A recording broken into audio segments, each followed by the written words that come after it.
Olá, prezados amigos, caríssimas amigas, que a graça e a paz do nosso Senhor e Salvador Jesus Cristo seja e esteja com você e com toda a sua família neste dia glorioso, nesta manhã gloriosa, manhã da ressurreição do nosso Senhor e Salvador Jesus Cristo. Sejam todos muito bem-vindos. Nós estamos dando início a mais uma live, a mais um momento precioso da nossa caminhada cristã, na manhã deste domingo, dia especial, dia único, dia no qual o nosso Senhor e Salvador Jesus Cristo ressurgiu dentre os mortos, né? Ele vem vitorioso da tumba para aparecer aos seus discípulos, aos seus seguidores, para triunfar sobre a morte, sobre Satanás, sobre os seus principados. E aqui nós estamos para o exaltar, para o glorificar, para o celebrar nesta manhã gloriosa, manhã especial. E quero dar as boas-vindas a vocês que já nos acompanham. Vejo aqui irmãos da igreja aqui de Brumado, participando conosco. Também já está conosco aqui o pastor Jessé Rios, que vai estar conversando com a gente. A irmã Rosana, aí direto de Formosa, em Goiás. Seja muito bem-vinda, irmã Rosana. É uma alegria, um prazer tê-la conosco neste momento. O irmão Altamir também. Enfim, um tempo glorioso, um tempo gracioso. Então, para ganharmos tempo, nós já vamos estabelecer aqui o contato com o pastor Jessé Rios, que vai estar participando com a gente, que vai estar nos agraciando, né? Vou chamá-lo aqui para darmos início à nossa conversa, ao nosso bate-papo. Doutor Edmar, seja bem-vindo, também Caio Gabriel. Olá, reverendo, muito bom dia, seja bem-vindo. Bom dia a todos aí que está já chegando para compartilhar esse tempo com a gente. Bom dia para a gente e uma boa tarde para você aí, né? Boa tarde. Nós estamos o quê? A 5 horas de diferença, né? Você está com 5 a mais. 5 horas, é. Aqui Que são, bom, na Jessé. verdade, 2 e alguma coisa, não sei. Pronto, aqui são 9 da manhã, aí já passa das 2, né? O presbítero José Monteiro, Nora Ney, Caio, Noemi, doutora Edmar, Edileuza, Souza. Olha assim, aqui nós já temos Senhor do Bonfim, Pindobaçu, Guarulhos, Formosa, Pindobaçu eu falei, Paracatu, Salvador. Deixa eu ver quem mais está aqui com a gente. Brumado, né? Também aqui a Laila, o Zé Vieira participando. Toninho e família aí, ou seja, seus familiares já estão aqui, já tem público. Eita. Jessé, mas é um prazer imenso falar contigo. Então nós vamos quase que adentrar já nos nossos assuntos, para a gente poder ganhar tempo, né? Dentro de alguns instantes nós vamos estar também participando com os irmãos de Conquista na nossa escola bíblica dominical, lá pelas 10 horas. Mas antes vamos começar um pouquinho. Eu disse para o pessoal aqui que você é missionário da APMT. Muita gente sabe o que é APMT, mas outros talvez não saibam. Então, o que é APMT? Bom, a PMT, alguns falam ATPM, né? Mas não é ATPM. A PMT é, na verdade, a Agência Presbiteriana de Missões Transculturais da nossa igreja, da IPB. Para quem não lembra, nós tínhamos a antiga JME, tínhamos a JMN e JME. A JMN continua com o mesmo nome, junto de Missões Nacionais, mas a JME foi extinta e no lugar deu origem aí à PMT, com uma nova filosofia de missões e assim por diante. Mas eu venho ainda daquela velha guarda lá de JME e fui incorporado no trabalho da PMT. Joinha. Amanda de Jequié, seja bem-vinda, Amanda, prazer tê-la conosco aqui também, viu? Amanda de Jequié, ela colocou aqui também está participando com a gente nesta manhã. Jessé, outra coisa que nós colocamos na divulgação aqui é que você é missionário dessa agência, do caso da APMT, ligada aí à IPB, mas você está trabalhando, atuando numa região específica da África, África Austral. Né? Você está na África do Sul. O que é a África Austral?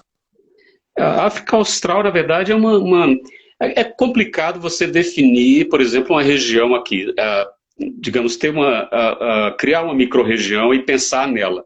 Então, a África Austral é mais para se referir aos países da região sul do continente africano, embora não seja totalmente austral, porque pega países do Ocidente também, da região ocidental do continente, no caso, por exemplo, Namíbia, Angola, todos estão dentro dessa região de África Austral.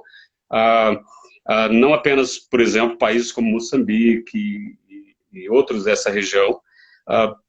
Existe uma definição mais política, e por isso a gente evita usar, que é a chamada SADC, que são os países dessa região, região sul do continente.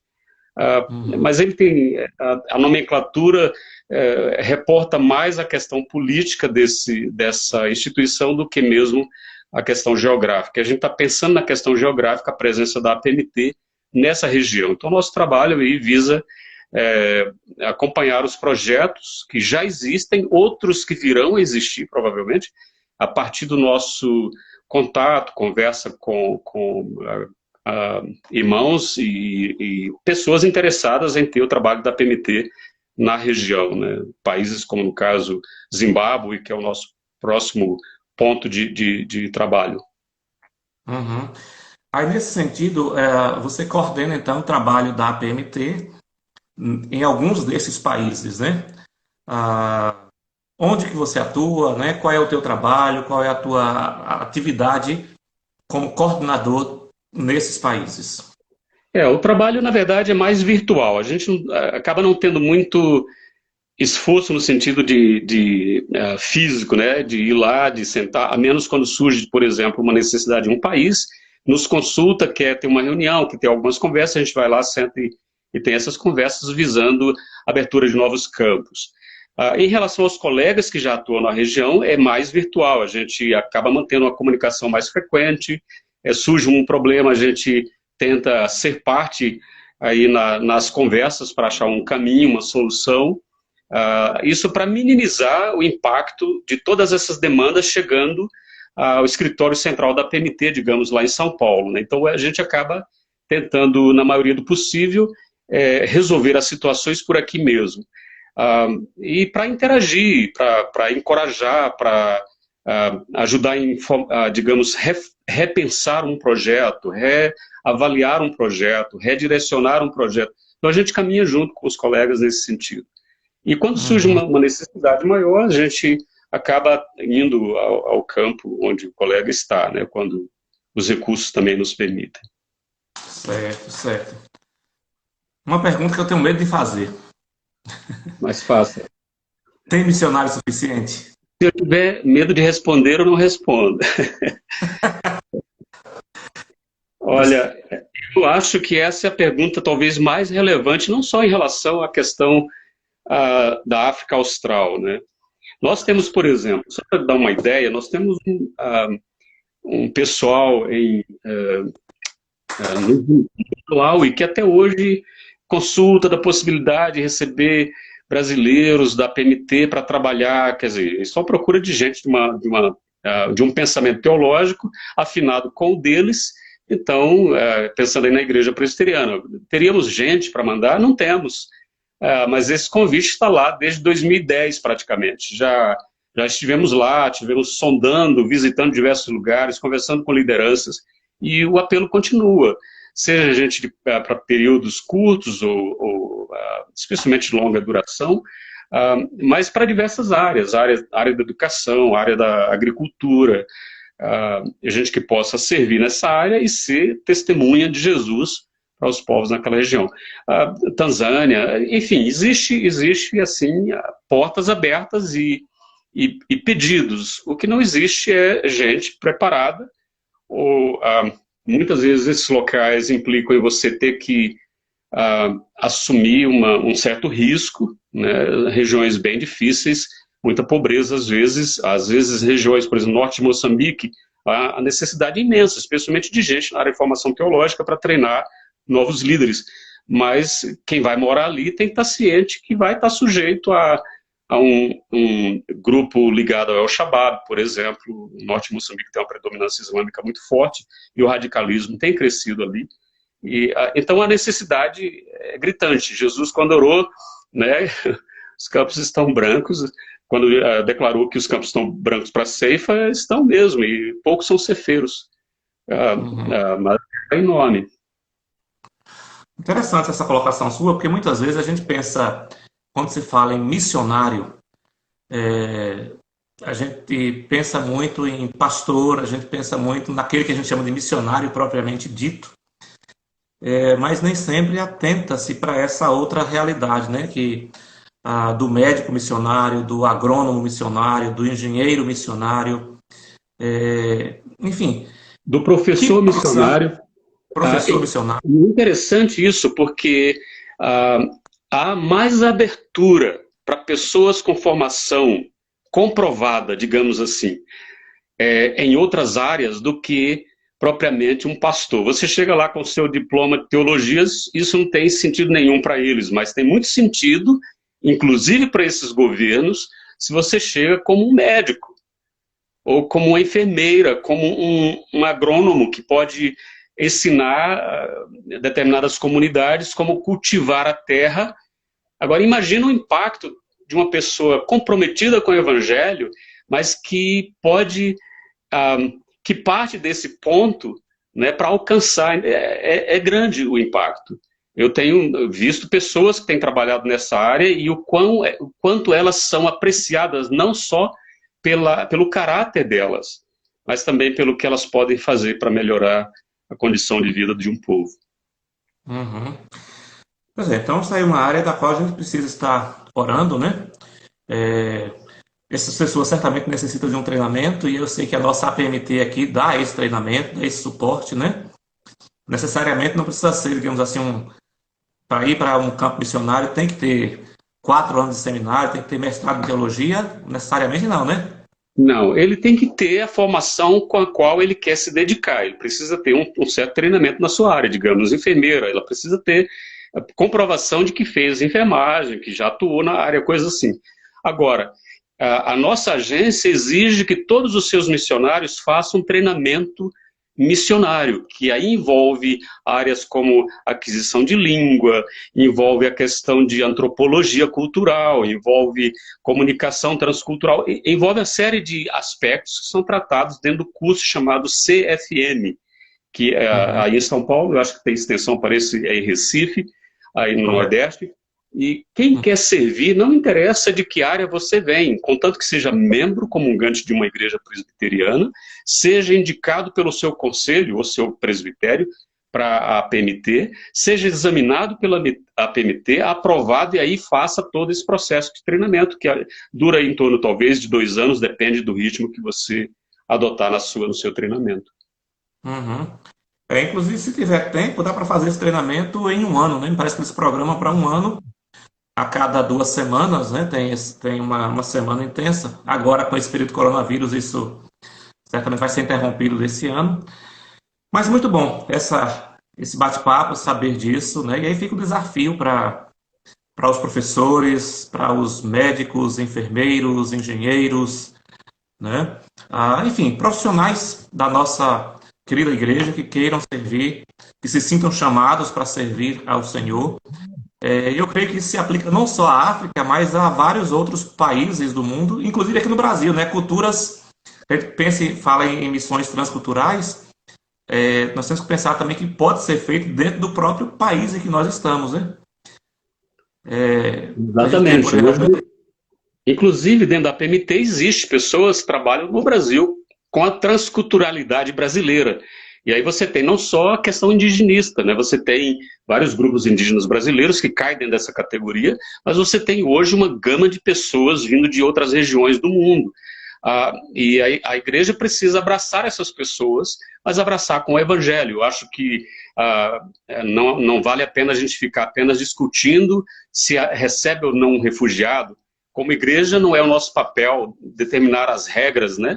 Como igreja, nosso papel é acolher, apresentar o evangelho, e eu sei, da própria PMT, tem pessoas em São Paulo trabalhando com latinos, com pessoas de fala espanhola, missionários transculturais aí em São Paulo, né? Nós temos missionários transculturais trabalhando com chineses. Então, o campo é vasto. Às vezes você não vai precisar nem sair do Brasil para alcançar aquele grupo que você sempre desejou alcançar. Uhum. E pensando também em minorias, né? Eu tenho um colega que trabalha com ciganos aqui no Brasil, tem a questão dos quilombolas, né? Exatamente. Enfim, tem muita gente tem muito campo, na verdade, de atuação para a gente se engajar, para a gente se envolver como igreja. Reverendo, hoje é um domingo especial, né? Um domingo diferenciado dos outros, pela ênfase que a gente dá ao que aconteceu neste dia da semana, há aproximadamente 2000 anos. Então, o nosso convite para o irmão é também para a gente conversar um pouco sobre essa manhã da ressurreição. Sei que o irmão já esteve em atividades na igreja essa manhã, aí em Pretória, né? Que é uma curiosidade, né? Uma das capitais sul-africanas, né? Exatamente. Pretória, Joanesburgo e Bloemfontein. Na verdade, são 3 capitais. Os 3 poderes aqui são distribuídos em 3 cidades e em 3 regiões, praticamente. Aqui, a região centro-norte é Pretória, então temos a região centro-oeste, a outra que é Bloemfontein, onde fica a capital judiciária, e a cidade do Cabo, Cape Town, onde fica a capital legislativa, o parlamento está lá. Uhum. Muito bom isso, né? Diferente da gente, é como se estivéssemos na Praça dos Três Poderes ali em Brasília, né? Tem os poderes centralizados, só que aí é bem espalhado. Aqui é espalhado. Talvez fosse, a gente pensasse no Brasil antigamente, é como se pegássemos as 3 capitais federais que já tivemos, né? Salvador, Rio e Brasília, e cada uma delas concentrasse um dos poderes. Exato. Mas é sério, nós vamos conversar um pouco nessa manhã, nós havíamos combinado antes, né? Sobre 1 Coríntios 15, Exato. que é um dos textos magníficos da palavra de Deus, que trata sobre a ressurreição do nosso Senhor Jesus. Nós temos nos evangelhos, em Mateus 28, temos também em Lucas, em Marcos e em João, o relato da ressurreição, mas me parece que o apóstolo Paulo é aquele que nos dá assim, mais material, numa perspectiva apologética aqui, de defesa da fé, mas também evangelística, né? Enfim, de edificação, de transformação, não só apologética, mas esse aspecto evangelístico também. Eu quero franquear a palavra a você, para você trazer aí alguns aspectos que você acha relevante nesse texto, dizer aqui aos nossos participantes também, que se tiverem alguma pergunta que queiram fazer, fiquem à vontade, nós vamos, ao final, tentar responder, tá bom? Então, passo a palavra a você, Jessé, fique à vontade para exposição nesse momento.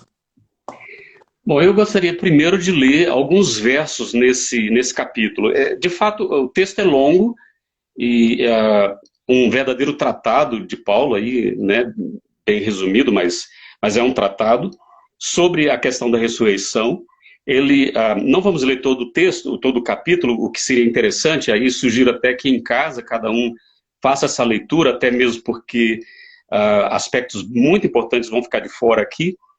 E eu quero olhar para um aspecto bem específico, né? Jesus como sendo as primícias a ressurreição de Jesus como sendo as primícias da ressurreição, da grande ressurreição. Todos vamos ressuscitar, de acordo com o ensino bíblico, e Jesus, então, esse é o começo dessa grande colheita. Nós somos parte dela, mas vamos experimentar essa graça maravilhosa apenas no dia da sua vinda. Né? Até lá, quem morrer vai aguardar, e quem estiver vivo não vai nem precisar passar por essa experiência, mas será transformado automaticamente. Eu gostaria de ler os versos 20 ao verso 26, que diz: mas de fato Cristo ressuscitou dentre os mortos, sendo ele as primícias dos que dormem. E aí Paulo, claro, está usando a linguagem aqui de dormir para se referir à morte. Aqueles que estão em Cristo não morrem, estão dormindo, aguardando, né? A morte física, sim, existe, mas não há a contaminação, ou dissolução da alma, digamos assim, o perecimento da alma. E aí ele segue dizendo: visto que a morte veio por um homem, também por um homem veio a ressurreição dos mortos, claro, se referindo a Jesus e a Adão, né? Ele vai dizer isso mais no verso seguinte, quando diz: porque assim como em Adão todos morrem, assim também todos serão vivificados em Cristo. No verso 23, cada um, porém, por sua própria ordem, Cristo as primícias, depois os que são de Cristo na sua vinda. Verso 24, e então virá o fim, quando ele entregar o seu reino, ou o reino, ao Deus Pai, quando houver destruído todo o principado, bem como toda a potestade e poder.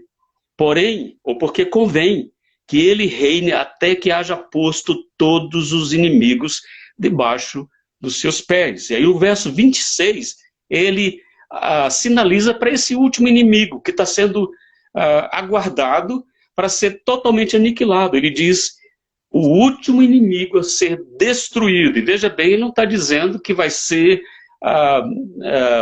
manietado, sei lá, preso, mas vai ser destruído, a morte. Para mim, essa é uma palavra da maior relevância para a igreja, para nós, em termos de pensar na esperança que isso nos traz. Eu estava lendo hoje, de manhã, sobre o conceito que algumas religiões têm a respeito dos seus líderes. E um certo discípulo de Maomé, um dos seus seguidores, disse certa vez: eu nunca testemunhei um dia melhor e mais brilhante do que o dia em que o mensageiro de Alá, referindo-se a Maomé, veio até nós.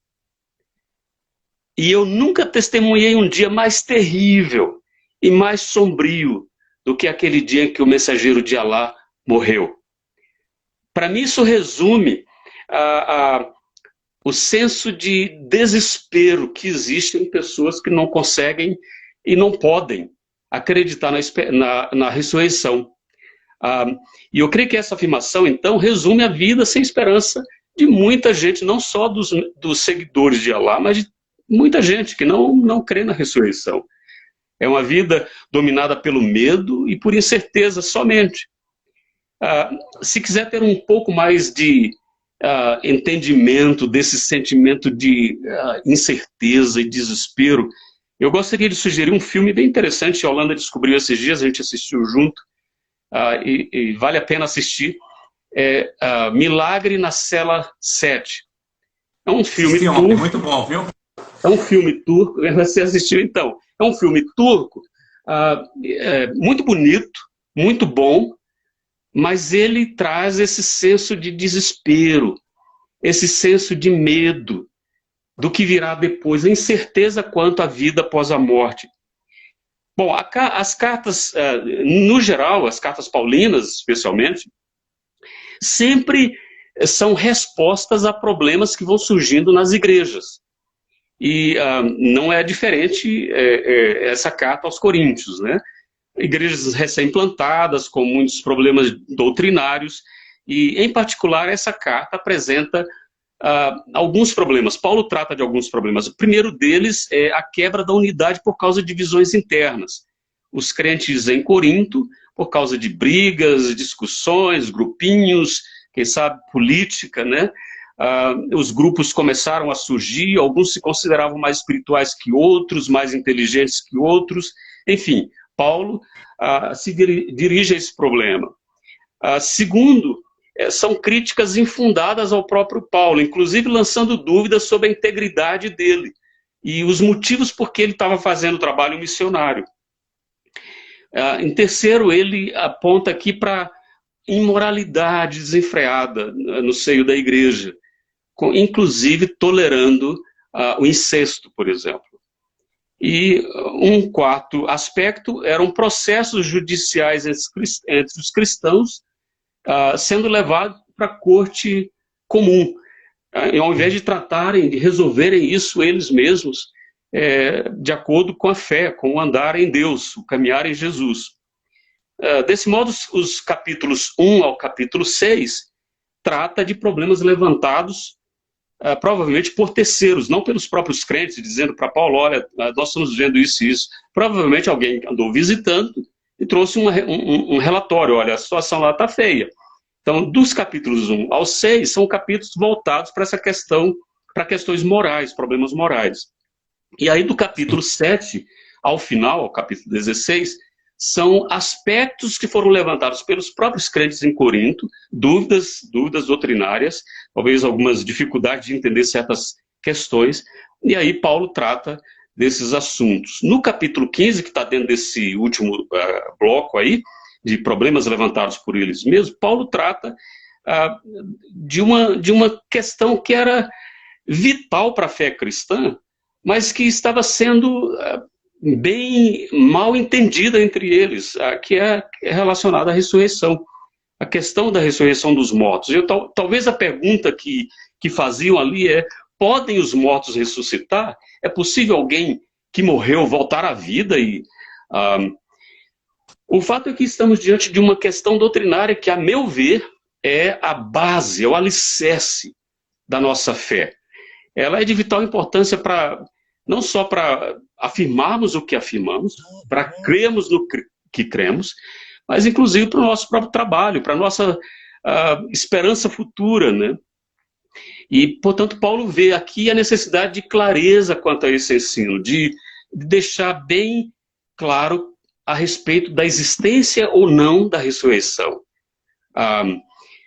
Portanto, não é um texto voltado para provar que a ressurreição aconteceu naqueles moldes que a gente vai ver lá nos evangelhos, a narrativa do texto propriamente dito, indicando como foi a ressurreição, como as primeiras pessoas que viram, as mulheres, depois Pedro e João e assim por diante, mas é para dizer para os crentes de Corinto que isso é de fundamental importância para eles.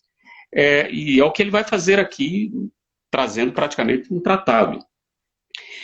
Eu creio que nada é mais importante para a fé cristã do que para nós lembrarmos que a nossa fé tem sua origem na fé judaica. Tem praticamente tudo que vemos no Novo Testamento tem seu fundamento no Velho Testamento. O Novo Testamento o Velho Testamento aponta para o Novo, né? E o Novo Testamento interpreta o Velho. O Novo Testamento diz aquilo ali era isso, isso e isso, né? Daí porque a gente chama, eu disse que o Novo Testamento lança luz sobre o Velho, ou seja, esclarece os ensinos do Velho Testamento, suas profecias, seus símbolos, seus rituais, os sacrifícios, né, os cultos, ou a forma de culto, os instrumentos do culto, a liturgia propriamente dita, o sistema sacerdotal, todos os rituais envolvidos no culto judaico, o próprio reino davídico, tudo isso aponta para Jesus, aponta para o Novo Testamento. Então, o Novo Testamento é, de fato, uma obra de reinterpretação, um olhar no Velho Testamento, dizendo que agora precisa tudo isso ser visto à luz do maior acontecimento da história, que é Jesus, a encarnação do Verbo. Jesus se faz homem, a história humana muda a partir dali, né? Deus se fez homem. E esse fato, então, exige uma reinterpretação do Velho Testamento. Então, desde sua encarnação, inclusive aí a concepção, o nascimento, a fuga para o Egito, tudo isso precisa ser visto, até o ministério terreno, e principalmente, culminando com sua morte e ressurreição, o sacrifício vicário, né? Tudo isso aponta para o cumprimento das Escrituras. E, aliás, o Novo Testamento vai enfatizar isso diversas vezes, cumprindo-se as Escrituras, ou para provar que cumpriu as Escrituras. Isso para dizer que não podemos ler o Novo Testamento sem o Velho Testamento e vice-versa. um sem o outro pode nos levar, eu diria, a sérias distorções da verdade do evangelho que a gente proclama. Logo, é importante ressaltar que praticamente todo o Novo Testamento está relacionado com o Velho. E não é à toa que, repetidas vezes, a gente vai encontrar expressões como para que se cumprisse as Escrituras, referindo-se aí, no caso, ao Velho Testamento. Sempre que fala isso, está se referindo ao Velho Testamento. Ou, como foi dito pelo profeta, meu Deus, às vezes nem menciona o profeta, mas apenas faz essa citação. Então, essa linguagem é bastante recorrente, especialmente nos evangelhos. E se a gente observar, particularmente o Evangelho de João, quando trata da crucificação de Jesus, toda a cena é para provar que foi dito nas Escrituras, foi profetizado isso. Quando a última coisa que não havia sido se cumprido ainda acaba acontecendo, Jesus diz: tenho sede. Ele não pediu água, não pediu nada, mas para se cumprir as Escrituras de que lhe deram o vinagre, né? E João faz questão de mencionar isso, para que se cumprissem as Escrituras. E aí a gente vai ver o livro de Atos repleto disso, o livro de repleto de citações do Velho Testamento, os sermões de Pedro, né, sempre interpretando o Velho Testamento. Nós vamos ter o próprio livro de Apocalipse. Você não pode ler Apocalipse nu e cru, né, sem olhar para o Velho Testamento, especialmente para os profetas, né? Então, a frase para que se cumprissem as Escrituras é comum. E qual escritura, naturalmente, está se referindo ao Velho Testamento. Mas voltemos aqui o nosso foco para a questão do tema da ressurreição propriamente dita. A meu ver, nós estamos diante do tema central das Escrituras Sagradas, como disse. De Gênesis a Apocalipse, Jesus é o foco, né? Tudo aponta para ele, sobretudo a ressurreição do Cordeiro, né, que é a vitória final. A obra da cruz, como teologicamente nos referimos ao sacrifício vicário, ao sacrifício substitutivo de Cristo, seria incompleta sem a ressurreição. E é isso que Paulo quer afirmar aqui. Não há como a gente acreditar em nada aqui se a gente não afirma isso, né? Se a gente nega a ressurreição, está negando tudo, né?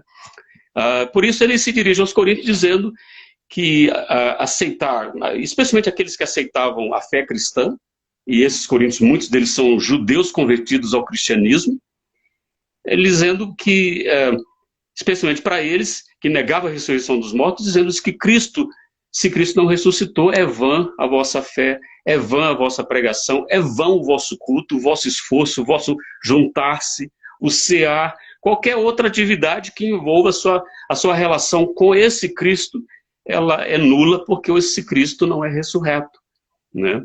Ou seja, não faria sentido qualquer eles continuarem seguindo a Jesus, proclamando a Jesus, se esforçando para que outros povos viessem a ter conhecimento de Jesus, se não aceitassem a ressurreição.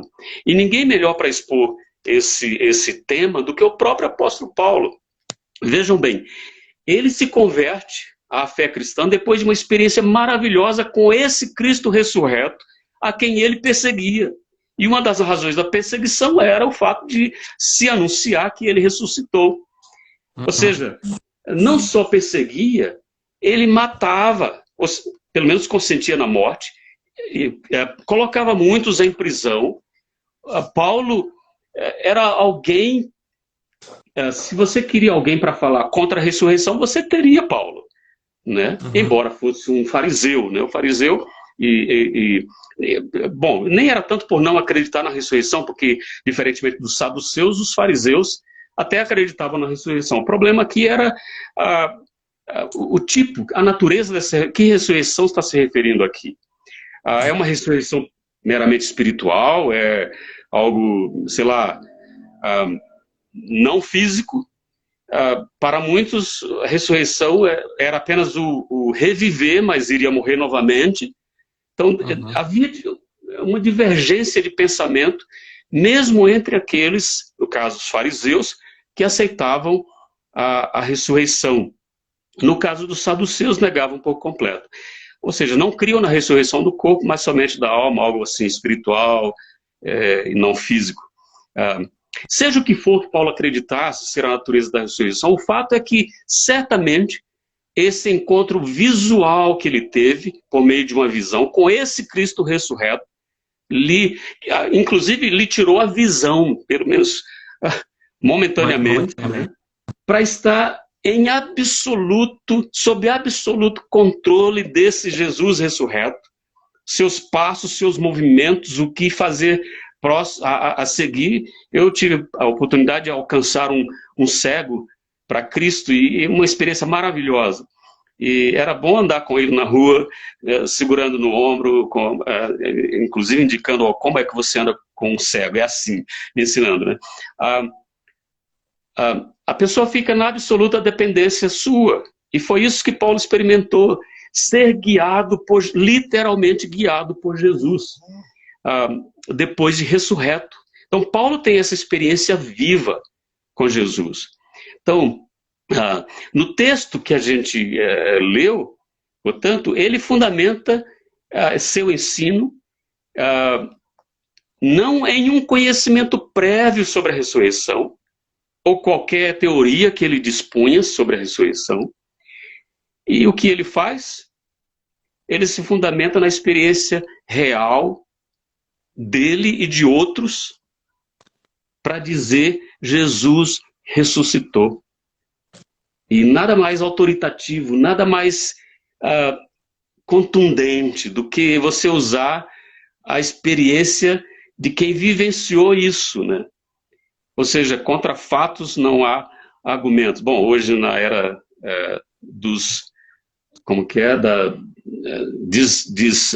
desmantelamento dos fatos, sei lá como é que coloca isso, é fácil você ludibriar e fotografias você adulterar e por aí vai. Mas há um fato aqui, o fato é a ressurreição, e é inegável. E ele começa a expor esse fato no verso 3 do capítulo que a gente leu, embora não tenha lido esses versos, mas vou ler agora, os versos 3 e 4, ele diz: porque primeiramente vos entreguei o que também recebi. Aliás, é uma expressão que Paulo vai usar muitas vezes, para falar da fidelidade com que ele está tratando o assunto. O assunto é muito sério, e exige de quem está tratando o assunto extrema fidelidade à sua origem.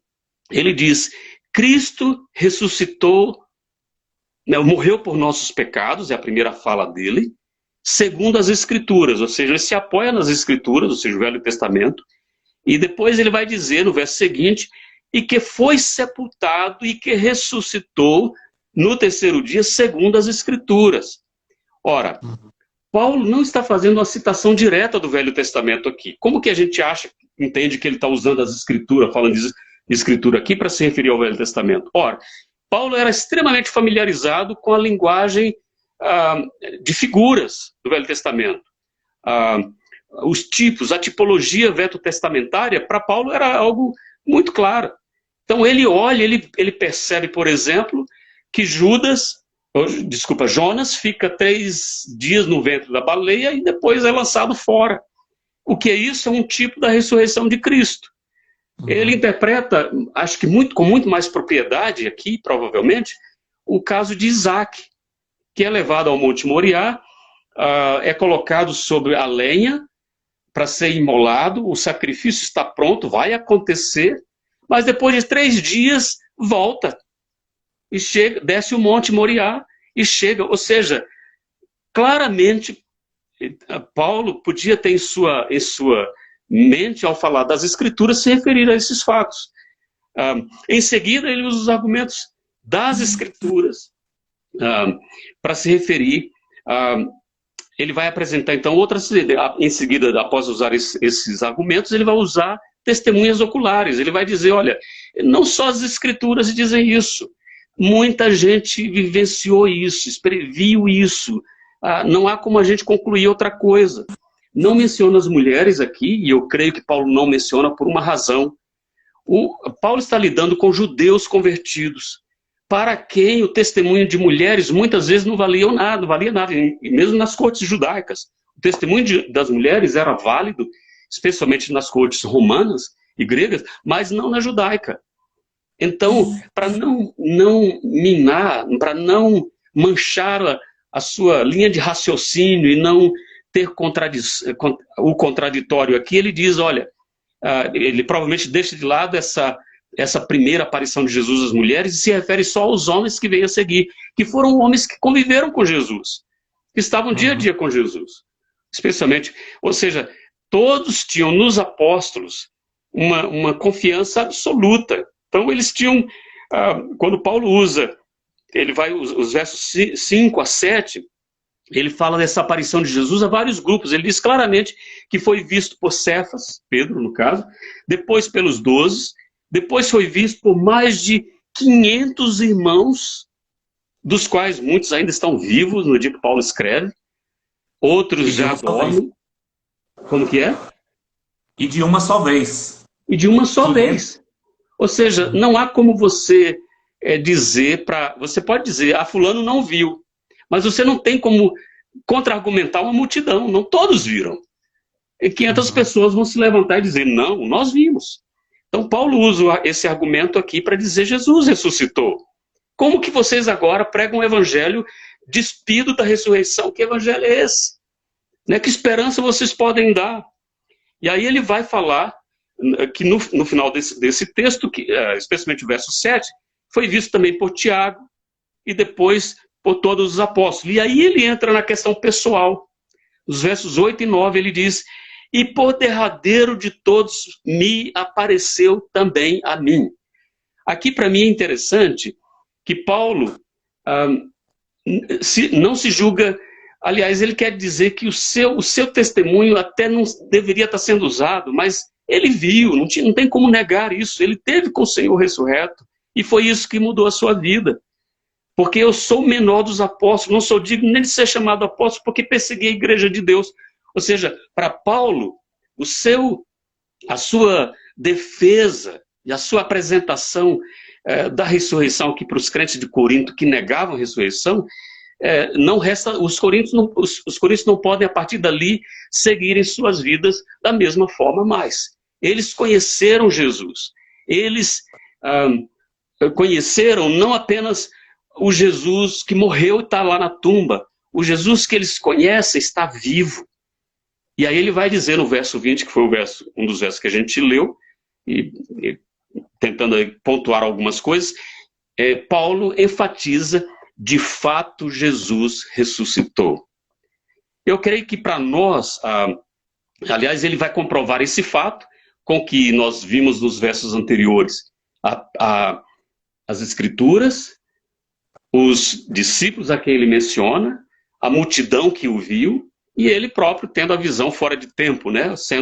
Encontrando com esse Jesus ressurreto fora de tempo. Portanto, no verso 20, Paulo esclarece categoricamente que o Cristo, aquele a quem ele tão vorazmente perseguia, ressuscitou dos mortos.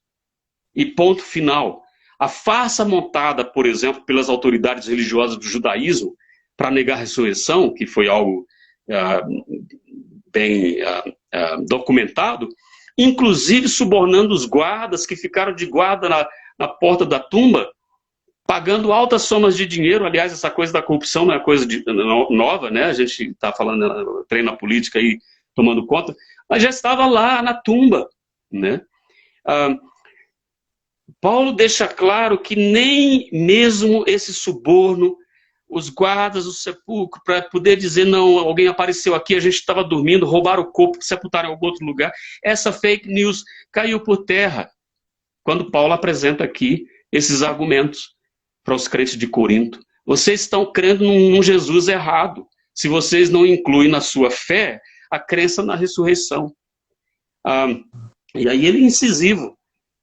Ele mesmo viu. Né? E como os demais religiosos da época, Paulo jurava de pé junto que Jesus não ressuscitou. E era isso que motivava, algo que motivava a sua perseguição aos cristãos, por propagarem o fato de que Jesus ressuscitou. Ou seja, ele agora, com base na sua própria experiência, é enfático a estabelecer que Cristo ressuscitou. E podemos dizer junto com Paulo, aleluia, Jesus ressuscitou, ele vive. Né? O Cordeiro venceu a morte. Né? Aliás, eu gosto muito daquele lema dos moravianos, né, que dizem que o Cordeiro venceu, sigamos-lo, né? Vamos segui-lo, porque o Cordeiro venceu, a morte não pôde deter o Cordeiro.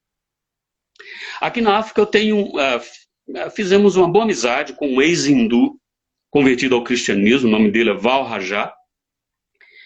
A experiência do Val Rajá é muito interessante. Um dia ele me contou o quanto, na época do hinduísmo, quanto ele vivia aprisionado ao medo, pensar em morrer e reencarnar numa outra coisa pior do que o que ele era, aquilo era apavorante para ele.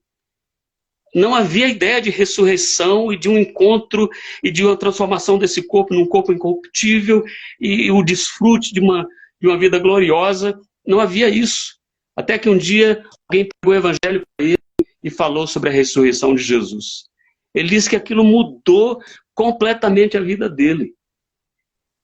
O Val entregou sua vida a Cristo por causa da ressurreição de Cristo. Fazia sentido para ele, sim.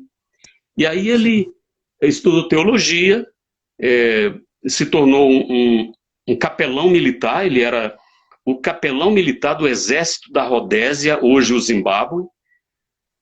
Depois de aposentado, ele dirigiu uma associação internacional de capelões militares, ou capelãos militares, por muitos anos, até a sua morte. E, aliás, morreu há pouco tempo no Brasil, no Rio de Janeiro, numa visita que fazia a um desses congressos de capelania militar. Ele é casado, casou-se com uma brasileira, Gina, uma pessoa muito amiga nossa, daí de Salvador, missionária aqui na época, está aí de volta em Salvador, presbiteriana. Nós somos, para mim, a história dele, de como a ressurreição fez sentido para a sua vida, soou para mim como um alerta. Precisamos pregar a ressurreição. As pessoas precisam conhecer essa esperança que vai além da morte. E aí ele vai para o verso, ele enfatiza o verso 20, de fato Cristo ressuscitou. E ele é as primícias dos que dormem. Ou seja, nós estamos aguardando aquele dia que também vamos ressuscitar da mesma forma. Não é o reviver, como foi o caso de Lázaro, né, que depois morreu, né? É a ressurreição mesmo, o corpo incorruptível não se morre mais. É viver para a vida. No versículo 21 e versículo 22, esses dois versos, ele aponta claramente que em Adão todos morrem, mas em Cristo todos vivem. Se estamos em Cristo, a vida é em Cristo, porque assim como a morte veio por um homem, também a ressurreição dos mortos veio por um homem. Porque assim como todos morrem em Adão, assim também todos serão vivificados em Cristo. E aqui é preciso dizer, todos serão vivificados, alguns para a vida, outros para encarar definitivamente a morte e condenação eterna. E era essa ressurreição que começou em Cristo e culminará em nós, que os coríntios não conseguiam entender. Como que eu posso encaixar isso na minha fé, no meu crer? Ou seja, a ressurreição do Senhor é o início dessa grande colheita que eles não conseguiam perceber. E por isso Paulo coloca como as primícias, ou os primeiros frutos.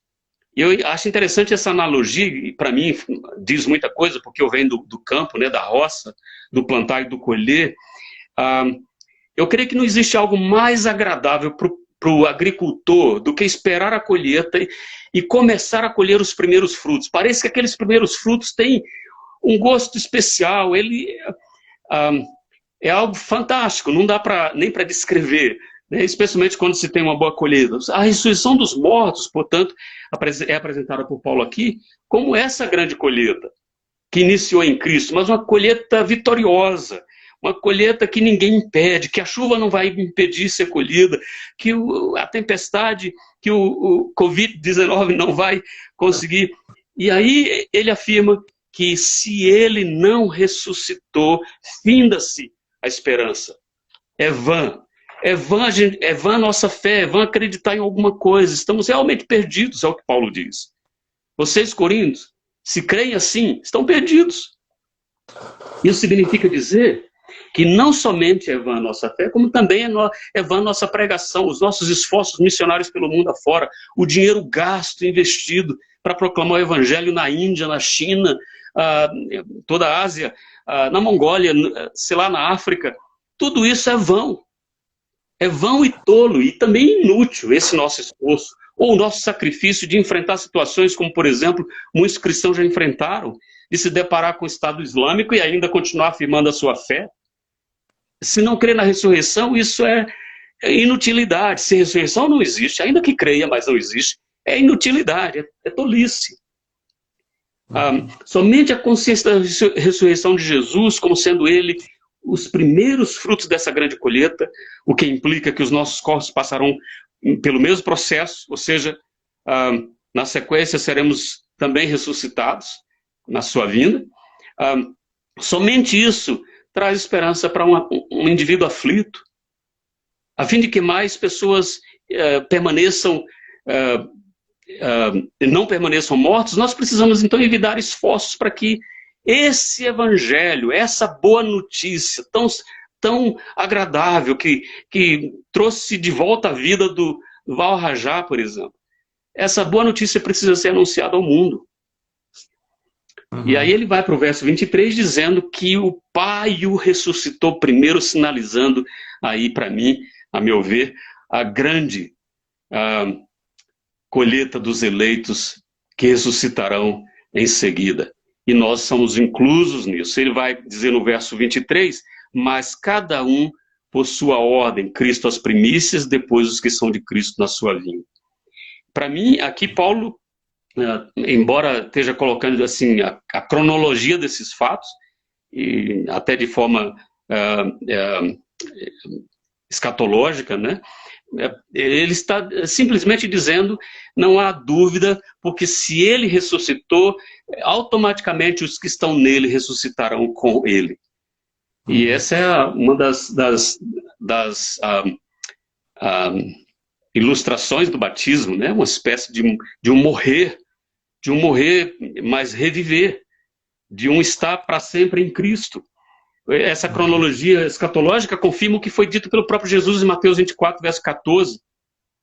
Ele diz, e este evangelho do reino será pregado no mundo todo, em testemunha a todas as nações, e então virá o fim. Ou seja, há uma razão por que nós ainda não fomos, há uma razão por que ainda estamos aqui. Qual é a razão? Anunciar ao mundo todo. E quem há de anunciar? Essa é a pergunta. Eu estou aqui caminhando para essa linha da missiologia, né? E quem é que vai anunciar? Eu quero só te interromper um pouquinho, o papo está show de bola, a gente continuaria mais umas 2 horas aí, mas eu quero te dar aí mais 4 minutinhos para você fechar, porque a live ela vai ser cortada daqui a 5 minutos. Ufa, então acho que... vou fazer apenas aqui algumas aplicações. A primeira delas é que, não necessariamente nessa ordem, mas talvez por causa da minha inclinação com a questão da missiologia, faz sentido que essa boa notícia se espalhe por todo mundo. Eu creio que é pensar no nosso papel como igreja hoje.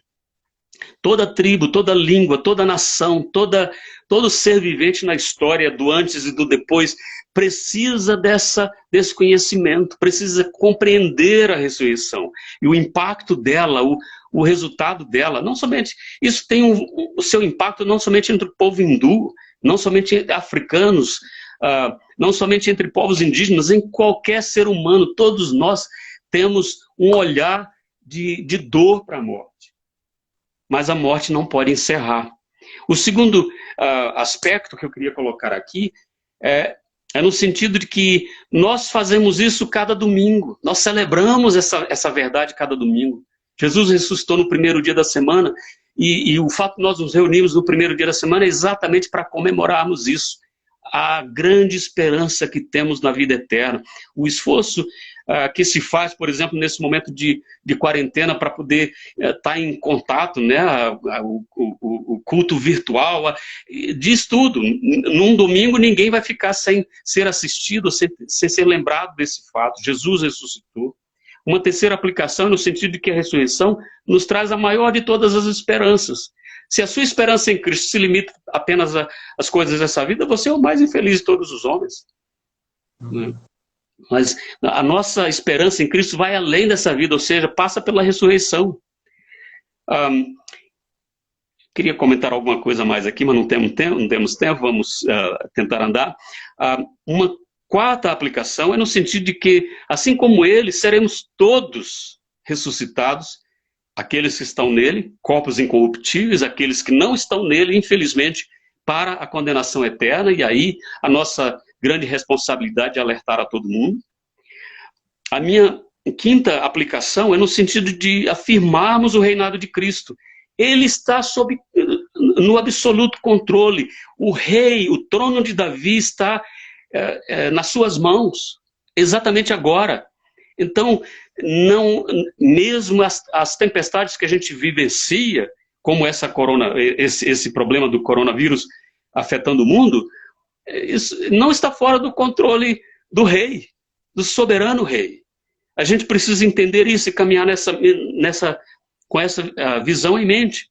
E, por fim, minha última aplicação é no sentido de que podemos confiantemente nos juntar a Paulo e dizer em alto e bom som: aleluia, Jesus ressuscitou. Isso quer dizer que podemos viver a nossa fé vibrante, independente do que está acontecendo lá fora, independente de todas as situações e vicissitudes da vida, podemos continuar olhando para um horizonte além do horizonte dessa história. Aquilo que Rubem Amorese coloca como a meta-história. Nós fomos chamados para viver essa meta-história, além desse tempo. E para concluir, eu gostaria só de trazer um fato familiar nosso, né? Quando o pai da Yolanda faleceu, em 2002, a gente tinha acabado de chegar na África do Sul, não havia como retornar ao Brasil, mas aquilo foi e continua sendo uma dor muito grande para ela. Sabe o que a conforta? O fato de saber que Jesus ressuscitou como primícias dos que dormem. E nós ressuscitaremos com ele um dia para a glória do seu próprio nome. E essa é a mensagem que eu gostaria de deixar para você, que Deus abençoe sua vida com a consciência diária da ressurreição. Reverendo, muito obrigado.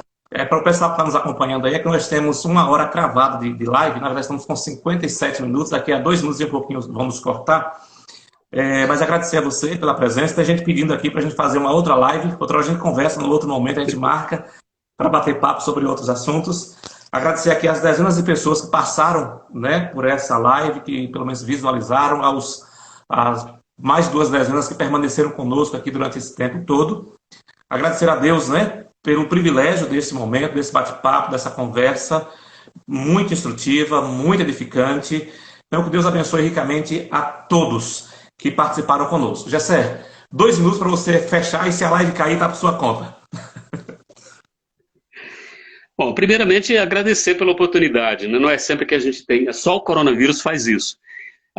Eu tenho essa oportunidade de participar de um tempo com Deus, com nossos irmãos do Brasil. Em outro momento a gente estaria ocupados com outras coisas, provavelmente. Mas portanto, meu agradecimento.